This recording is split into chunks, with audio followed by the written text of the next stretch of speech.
It begins with a meeting, not destiny, just coincidence. A young woman, quiet and curious, steps into a world she doesn't belong to. She's there by chance, but from the moment she looks into his eyes, the course of her life changes. He's everything she isn't: powerful, controlled, the kind of man who commands every room without ever raising his voice, the kind of man who never lets anyone close enough to see the cracks. Their connection is instant, electric, dangerous, impossible to ignore. But there's something behind his calm, something he hides beneath the surface. A hunger, a need for control so precise it borders on obsession. He pursues her, not like a man chasing affection, but like someone testing a theory.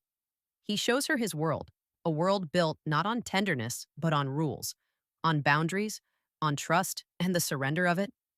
She's afraid, but fascinated. She's drawn to him in a way she can't explain. The wealth, the mystery, the intensity, it all feels like stepping into another reality. He tells her he doesn't do romance. He doesn't do love. He only does control. But she isn't a woman who can be tamed. And that's what frightens him most. At first, it's an exploration of desire, of limits, of what it means to truly give yourself to another person. Every touch feels like a question. How far will you go for someone who won't meet you halfway? She begins to see what lies beneath his perfection: a man haunted by pain, by a past that carved scars deeper than anyone can see. He uses control to hide the chaos inside, power to keep his heart locked away. But she doesn't want his power, she wants his truth, his vulnerability, the part of him that's still human beneath all the steel and shadow. And for the first time, he begins to unravel. The man who swore he'd never fall starts to lose his grip. The walls he built begin to crack, and through them, light seeps in, her light. Yet love, when mixed with fear, can be destructive. She realizes that the line between passion and pain is thinner than she ever imagined. That desire without balance can break you.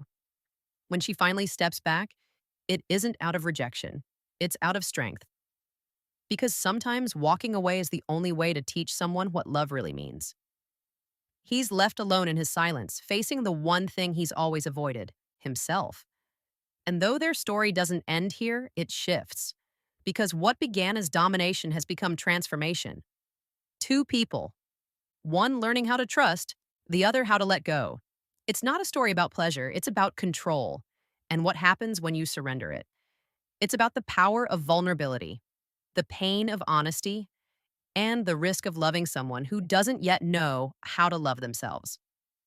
And maybe that's what makes their connection so magnetic, so impossible to define.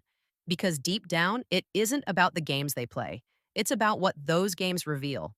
That even the strongest hearts still long to be touched, to be seen, to be healed. And in that tension, between power and tenderness, between fear and desire, they both discover something that neither of them expected. That love isn't about control, it's about surrender. Not to another person, but to the truth of who you are when the masks come off and the walls finally fall. Can you guess the movie?